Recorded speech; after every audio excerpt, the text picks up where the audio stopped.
En negizgi maketlerden kulak salınızlar. يشرح وفاة الرسول صلى الله عليه وسلم. Peygamberimizden ölümü süretleri otar. على قول العلماء انه ولادة الرسول ودخوله للمدينة ووفاته ايضا وافقت نفس التاريخ الثاني عشر من ربيع الاول. Peygamberimizin törölüşü bir çislo, o şol çisloda ölgön tan kalıştı. طبعا توفى رسول الله صلى الله عليه وسلم في منزل السيدة عائشة في قسم الحوش.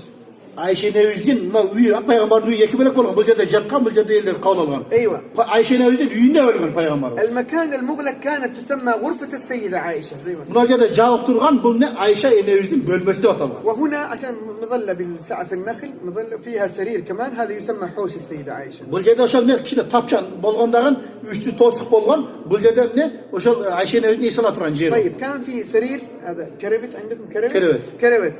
طيب كان في كروت في حوش السيدة عائشة فوق الكروت في حجر السيدة عائشة توفى الرسول صلى الله عليه وسلم. Bu şol yerde, yani kirevette Ayşe Neviz'in kolunda dedi. Şol ne koluna başını koyup yatıp peygamber üzüldü dedi. بعد وفاة الرسول صلى الله عليه وسلم الصحابة تحيرت بعضهم من قال نأخذ نعشه الشريف ونذهب به إلى مكة. Tevler oylanı başladı. Peygamber ölgöne gidelim. Mekke'ye alpar koyalım. Ne kılavuzdur? بعضهم قال لا ندفنه تحت المنبر. Yok, o şu minberden aslında kömböylüydü. فسيدنا أبو بكر الصديق قال كنت أسمع من الرسول صلى الله عليه وسلم الأنبياء يدفنون حيث قبضوا. O şunda Ebu Bakr radıyallahu anh ayttı. Ben peygamberden luqqanmın deyip. Kaysı peygamber ölgen bolsa ölgen yerine kömület degen söz luqqanmın deyip. فأزاحوا السرير قليلا وحفروا مكان قبره صلى الله عليه وسلم في نفس المكان الذي. O şunda da cenahı kravatı berek cıldırıp o şol ordunu kazdı. Kabakını kazıttır o şol yerine kömüldü peygamber. وما دفن في نفس الوقت. ما دفن في نفس الوقت. O şol vakta kömülgen yok. تقريبا يومين ونص أو 3 أيام انتظر نعشه الشريف. O şunda ne?